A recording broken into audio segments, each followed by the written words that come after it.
Today I want to share with you what I believe is the most crucial thing you need to grasp about investing early on, and what I believe is a really important video to make because not enough people are talking about it. There's a really difficult part to investing, perhaps even the hardest part about it, that you probably won't even realize exists until it's too late and you're unable to reverse it. And this problem, believe it or not, is hard to spot early on, and it gets harder and harder the more your portfolio grows. It's something I'll hold my hands up and say I ignored for the first 10 years of my investing journey, which did have quite a negative impact on me, and if I could have got a handle on it sooner, I would have had a much better time, because this is quite significant throughout different periods of your life too. I want to talk about what this problem is, why it's so important, and why you need to tackle it head on, and most importantly, what you can do about it. So let's give this some context by explaining the different scenarios that most people fall into when we talk about money. Generally, I found that the majority of people fall into one of two camps, and let me know which one of these you think is more dangerous. The first camp is camp present. There's a term defined in the 1970s as hyperbolic discounting. It's a behavioral concept that describes how people tend to value rewards or benefits more highly when they're available sooner rather than later, and this preference decreases more steeply as the delay increases. In simple terms, people prefer getting something now rather than waiting, even if waiting would give them something better in the long run. The closer the reward is in time, the more strongly they want it. But this urgency drops off as the reward gets pushed further into the future. What's really interesting is when people will ask the question, would you rather receive £100 a day or £120 in a month's time? Most people would opt for the £100. But when you adjust that question to would you rather receive £100 in 12 months time or £120 in 13 months time, people are happier to wait that extra month to receive that extra money. This leads to inconsistent decisions over time. What you plan to do in the future might change when that future becomes the present, often resulting in procrastination or impulsive behavior. Psychologists often call this struggle present bias, our natural tendency to prioritize immediate rewards over long-term goals. The concept of present bias is often used more generally to describe impatience or immediate gratification in decision-making. It's the same reason why many of us choose to eat that piece of cake now, even though it might not be good for us in the long run. A study by the Institute for Fiscal Studies, the IFS, found that 40% of working-age adults in the UK have less than £100 in savings. This indicates just how challenging it is for many households to save for the future while managing their current expenses. But here's the thing, just like that piece of cake, spending all of your money now can lead to regret later. And this is what's become so difficult now, and what I've seen as a growing trend, particularly in the younger generation. For example, because the concept of something like home ownership seems so hopeless. Over the past 20 years, the ratio of average earnings to average house prices has skyrocketed. London being the most extreme example, from 6.9 times earnings in 2002 to 12.66 times average earnings in 2023. Even across the nation, England in general has gone from 5.11 times to 8.26 times earnings, which has left people in the younger generation feeling demoralized. I've had multiple conversations of people who have completely given up on saving and the concept of buying a house because it feels so unachievable for them. With the average first-time buyer age being 34 and 40-year mortgages becoming the norm, it's really no wonder. I've known people who have completely dismissed the idea of saving because they can only save a few £100s a month. But by investing £200 a month into a lifetime ISA with no interest, that's £3,000 per year. With two of you, that's £6,000 per year. 4 years, that's £24,000 deposit towards a house. But the concept of waiting 4 years for something doesn't sound very appealing. In contrast, I saved 10 years before putting a deposit on my first house, which to most people sounds pretty ludicrous today. By the way, I bought my first house when I was 26. Now, without intentionally trying to trigger anyone here, I would say that now people in general tend to want more stuff or have more stuff. A lot of young people will have the latest iPhones, iPads, desktop, gaming consoles, perhaps even cars and other things. I'm not saying the younger generation are more materialistic. I'm now the generation above this, being in my mid-30s. But I often say that my generation was quite an interesting one to be in because we were on the line between growing up without the internet and having it. I only got the internet when I was around 12 and we had a dial-up internet connection where you were battling with your parents to use the phone. Like, no one could make a phone call when you were using the internet, which is pretty ludicrous to think about today. Things like Instagram didn't exist until I was 20. I mean, there was definitely social media before this, but it definitely wasn't consumerism at all. Mostly people posting random updates or customizing their MySpace or Bebo profiles to look cool, and fighting who was going to be in their top friend slots on Bebo. And don't get me wrong, it's everywhere now, no matter what age you are. I constantly see house renovations, camper van conversions, luxury holidays, all designed to make me spend more money. Behaviors haven't changed too much, and I think even when I was in the younger generation, we still wanted the latest stuff. But the difference is now, everything is so dangerously expensive. When I was younger, everyone wanted the latest Nokia 3310 back then in 2020, which was £129.99, which may seem expensive, but even when you adjust that for today's money, it's only £160. The latest iPhone now can be between £800 to £1,200 depending on the model you go for. Xboxes can now be going for near £500, which seems just mind-boggling. I'll often go out for a meal now and I'll think, how much? And I'm pretty sure I don't need to tell you how high inflation has driven prices up and how expensive everything feels. The point is that present bias has always existed, though maybe now it's more arguably influenced by social media. But the problem is now it may be really expensive to live in the present, even if you aren't someone who particularly spends a lot of money. Now, you might be thinking, well, I'm not someone who lives in the present, I'm a good saver and I save the vast majority of my income. And this is actually like me, where you might fall into the more dangerous camp, which is the later camp. This is where you might have been lucky enough to find investing early on, or worked out that it's actually far smarter to save money now and you prefer to see a larger payoff in the future. And I'd hope that if you're watching this video, you're more likely to fall into this camp, or you're at least leaning in this direction. But this can actually be a really dangerous trap you need to watch out for, and it's something I've been very guilty of. The problem is now you've realized how compound interest works, and you know you'll get a far larger payoff in the future if you invest the money now. I mean, every £1,000 now in 10 years time at an average 7% return is £2,000, £4,000 in 20 years time, and £8,000 in 30 years time by adding no extra money. But the immediate thing that clicks then is, well, that would be 10 times with £10,000. So 10k in 20 years time would be 40k. Then that leads you onto a light bulb moment where you think, well, damn, if I can get to 100k as fast as possible, that's then 400k to even £800,000 in 20 or 30 years time by adding no extra money, which is an amazing realization once you understand that money can work in this way. But then it's left you with this counterintuitive effect where you, unfortunately, without realizing it or not, lean way too heavily into investing to build up that portfolio quickly. But then you're falling into this dangerous trap, which is living for later. On the surface, you would think it's really positive being like this because you're setting yourself up for long-term wealth, and you are. And by no means do I want to discourage anyone from investing. Actually, I want to do the opposite. I've noticed there's now a growing trend where gurus are playing into the latest cool thing to say, which is not to own a house, not to get a mortgage. It will provide you with a way to escape the system, which might be true for the select few who make multiple millions in the early 20s or 30s, but for the rest of us, we need to make sure that we're secured for our future and we set ourselves up right. I actually say you need to do both. Try and be rich, fair enough, but make sure you've got something to fall back on, which is the important part if it doesn't pan out. I'm in the process of putting together a retire early toolkit for you to download, which may be ready when I release this video. I'll pop it down below in the description if it's ready for you to grab. Despite trying to retire, escape, or beat the system, whatever you want to call it though, the real problem is, do you want to spend your money now or do you want to spend it in the future? This dilemma is like trying to walk a tightrope. Lean too far in one direction and you might miss out on enjoying life today. Lean too far in the other direction and you might risk running out of money in the future, or more simply just not having enough to retire when you want to. If you spend too much today, you might find yourself struggling financially down the line. On the other hand, if you save too much and deny yourself the pleasures today, you might end up with a pile of money in the future, but less time and energy to enjoy it. The truth is, you probably want to sit somewhere in the middle. Spend money now, but also have enough for the future. But the middle can actually be a harder place to be because you're constantly trying to find balance. Believe it or not, it's actually easier to be someone who either saves everything and doesn't care about spending money and just wants to save for the future, or be someone who spends everything and doesn't really worry about the future at all. But neither of those are very productive ways to be. For me, trying to find the balance between investing and spending has been one of the most difficult things I've had to work out. I've done a lot of talking with people around me to work out what I really want to do in my life and my priorities and how I want to spend my money. I actually don't think the process will get much easier for me as time goes on, and it will be a constant discussion, but talking has definitely helped me massively. For those of you who don't feel like you've got anyone to talk to about this stuff, you can always reach out to me in the comments, or if you prefer something more professional, I'd recommend the paid part of today's video, BetterHelp. BetterHelp connects you with a credentialed therapist who is trained to listen and, most importantly, give you unbiased advice. You can go to their site using the link in the description below, and after answering a few questions, BetterHelp will match you with a professional who has years of experience helping people with struggles just like yours. You can do it all from your phone or computer, via call, video chat or messaging, however you feel most comfortable. You'll be matched with a therapist usually within 48 hours so you can get started fast. Let BetterHelp connect you to a therapist who can support you all from the comfort of your own home. Visit betterhelp.com/Chris Palmer or choose Chris Palmer during the sign-up process and enjoy a special discount on your first month. I think now, for the first time in probably 15 years of investing, I've finally found balance in my investing and my spending. Unfortunately for me, that has come at the cost of sacrificing more things earlier that I perhaps shouldn't have. And I want to share this with you so you don't end up sacrificing those things too, or looking back wishing you did things differently. Now, there's a few key realizations here which I think really shape the way you think about this decision, and they've actually made the process much easier for me. The first is realizing how your allocation of time changes over time. And what's really interesting to look at here is who you will spend the most time with, which is quite eye-opening. Now, there's a couple of more obvious ones here. The time you spend with your co-workers starts off pretty low when you aren't working, and then tapers off towards your retirement age. And the time you spend with your friends is much higher when you're younger, and pretty much averages out, and it does go up a little later through the later years, as you would expect. But then it gets quite eye-opening. You've got the time you spend with your family. There's a sharp increase here to start, but then as you would expect, it does really taper off. But there's a problem with this, because realistically, who is that family? If we were to adjust this chart so it was your parents, by the time you hit 60 plus, i.e. retirement age, they will be either in their 80s or sadly no longer here. If they were in their 80s, there's a high chance they won't be in a healthy enough state to possibly do the things you would like to do with them. And the opposite is true in reverse. From the angle of you being the parent, the time you spend with your children is really high through your 30s and your 40s in particular. Depending, of course, when you have them. It could be younger, but it does decline as you get older. A combination of them being off doing their own thing, and as you get older, possibly not being able to do what you want with them. So that really makes your 20s to your late 50s being your prime time to do things with your family, which for the majority of us is pre-retirement. There's also the time you spend with your partner, which does increase through retirement, and then it does have this horrible sharp drop off here, reminding us that life is not finite. Then perhaps one of the worst charts, depending on how you look at it, is showing how your time spent alone increases throughout your life. The key takeaways from this here is that you should be really present and cherish your time with your loved ones and family. Pick your partner carefully, as you'll spend the most time with them, and work out how to enjoy your own company too. But more importantly from these charts is to realize that time is not the same. The time you have now is more valuable in terms of who you'll be able to spend it with. I often think how the worst position you can be in is where you're counting down the hours tick away, watching the hours tick away till 5 o'clock and living for the weekend. Life is really, in comparison, so short, and the last thing you want to do is be wishing it away. I always think if you get in that position, it's a really big red flag to try and change what you're doing. And yes, retiring is great and we want to get there, and seeing our portfolios grow is awesome. But at the same time, we shouldn't be in any rush to get there unless we're able to be in the small percent who can retire very early. And even if you did retire tomorrow, would you have enough purpose in your life to keep you going? Finding purpose is key. The really frustrating thing about the way the system is designed is it's sort of backwards in a way. Through your 20s, you should be out enjoying your life and exploring the world, working out what you want to do with your life. But it's actually a really key time to get a job, build up your role and progress your career. Your 30s and 40s, this is a time you should be working on building up your investments and financial security even more. Through your 50s and 60s, if you haven't retired, this is where you'll put even more into your pension and make it the best you can be. But then by your late 60s, I mean, if we go by state pension age, the last 2 years of your 60s, and that's even if we get that. And then your 70s is supposedly the time to enjoy all of your hard work. It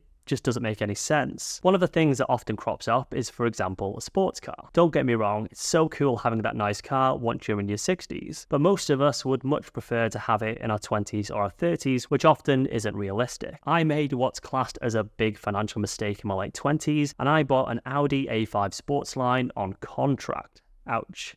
Which is described as one of the biggest financial mistakes you can make money-wise. But honestly, it was quite a good mistake to make. Wait, what? I'd never had a fancy car at all and wanted one in my 20s. So I had it for around 6 months, realised that I liked the car, but for me the luxury kind of wore off and I just hated paying for the monthly payments and I ditched it. From that I learned, while I liked it, the value of owning the car wasn't enough to justify the cost for me. So I think while some of these things may seem out of the plan or not the best financial decision, you really don't want to live with regrets. One of the things I've always talked about was the fact I would love to own a place abroad, somewhere like Spain where I could work remotely for half of the year. And I've always thought about how my parents would love that, and my dad's always talked about it. And long term, when I retired, I would love to do that. But when you think about that, if I'm 60, I'll be lucky if my dad is 87, turning 88. Realistically, he won't be able to enjoy it half as much as he could now. When I've done the maths and I've looked into it and realised I'd probably rather travel to multiple locations and see more of the world, it's probably not worth buying. And I've leaned towards a better property here. But it does really make you think when you spend your money actually matters. It's like now, I've probably spent more on a house than I planned to, but by doing that now, by the time my kids are growing up, I'm in the best school catchment area, I work from home, and I get to enjoy the house. Whereas for a lot of people who don't work at home, they don't have that kind of same need. The percentage of time I actually spend in my house is quite scary. For me, actually waiting until later on, when I don't particularly need the house and the kids have grown up and left, etc., doesn't really make that much sense, so I might as well spend the money now. So that really needs to be part of your considerations. The other thing you really need to think about is your health itself. I always laugh because when I was in my 20s, you were so ridiculously unbreakable. I could work out every single day, multiple times a day, and not even be bothered. I never needed to warm up, no aches or pains, and you'd sort of shrug when older people would tell you that they're aching all the time. Now I'm 35, my knees hurt, my hands ache constantly, my back hurts, my hips hurt. Every day waking up, there's a different pain. And I stretch every single day. I work out 3 times a week. I eat healthy. And I can already see my health deteriorating at such a young age. And people older than me will laugh at me saying that and think, you wait. So it's really important to try and find the time to do the things you want to do. Travel to the places you can when you want to do it. It's really eye-opening and you realize how much of the world there is to see. Traveling in your 70s is not the same as being able to travel when you were younger. We're often told this lie about how people are living longer, and it's passed off as a reason we can now work for longer before we retire. If we look at the average life expectancies and we use 68 as a base, as that's what the retirement age will be going up to, around 85% to 90% of people are likely to live past age 68. But that's also a 10 to 15% chance of not making it to state retirement age. At over 75, that drops to 70 to 75% of people, 25 to 30% chance of not making it. 80 plus, about 60% or 40% chance of not reaching it. And then when you add in 90, it's only 21% of men or 32% of women who are expected to live to that age, because of course women on average live longer than men. And there's a question in itself about the quality of the life you have in your 80s and 90s anyway. And what's actually worse than that is something called healthy life expectancy. This was conducted by the ONS and they asked people about their health, whether they classed it as very good, fair, bad, or very bad. The average age based on those saying they were in good health was age 66 in females and 64 in males. So when they're putting up the state pension age to 68 or even 71, we're expected to work 4 or 7 years more in poor health and then enjoy our retirement in poor health too. It's pretty insulting when you look at it like that. Age UK reports about 28% of retirees in the UK experience a decrease in life satisfaction. This is why it's so important to not just save money for retirement, but to plan for how you'll spend your time as well. Think about what activities will keep you engaged and happy, and make sure your financial plan supports those activities. These facts are really scary, but the reason I want you to take note of them is because the sooner you can realize you need to live life for now as well as later, the better. Saving all of your life in poor health is really not the answer. A really powerful thing that stuck with me lately was from a radio host who had interviewed Richard Branson, and he said to him for fun, "You're a billionaire, you could just go downstairs, take out $1,000 and give it to me. It would be nothing to you." And Richard Branson smiled and he looked back at him and he said, "There's something I would give you all of my money for." And he said, "What's that?" "Your age. I would rather be 23 and not a penny to my name than 74 and a billionaire." We had Richard Branson on the show. He basically said to Richard Branson, he was like, "You are a billionaire. Can we just go downstairs? Just give you $1,000. Like, just give you, like..." Richard Branson was like, "I'll tell you, there's something I'll give you all my money for." Zach's like, "Really?" He's like, "Yeah, your age." And that really makes you think, if someone was willing to give up billions for 50 more years, we should really value what we have, which is invaluable. Time. It reminded me of that movie with Justin Timberlake, In Time, where the rich are buying time from people who can't afford to live, and people are selling their time for money. It's a fascinating film if you haven't seen it, but you realize that time is really the most valuable commodity in the world, and it's irreplaceable. There's two really annoying things here that are relating to time, which is what makes this whole thing so damn difficult. First is that your money is worth less over time. The Bank of England reports that average inflation over the past 20 years has been around 2.8%. This means that £1,000 a day will only be worth £550 in 20 years' time. So your money now is way more valuable than it is in the future. Now, secondly, couple that with the fact that when you factor in compound interest, it's the same way that someone who's 18 may only have to put in £100 per month into their pension versus someone who's 40 who needs to add £500 per month to get the same result by the time they retire, because they've got longer for their money to grow and compound over time. But annoyingly, that younger period in your life is when you want to be out, spending, enjoying, and doing things with your life. So when we talk about this present bias and spending and living in the present, it actually is super expensive, because that £1,000 you spend on a holiday back then is the equivalent to maybe £5,000 in your 40s. By this design, it's almost logical money-wise to sacrifice more early on, to have more money in the long run, but you could end up completely wasting your 20s by not doing the things you want to. So the question is, what can we actually do about this? Well, nothing that I tell you is going to change the cold hard facts about how money works. There's no magic bullet that's going to flip the system and make money work differently. So what you need to do is set some form of goals you want to hit within your investing, and then you can set budgets to go off and enjoy and do the things you want to at the same time. Think of your financial goals as a roadmap.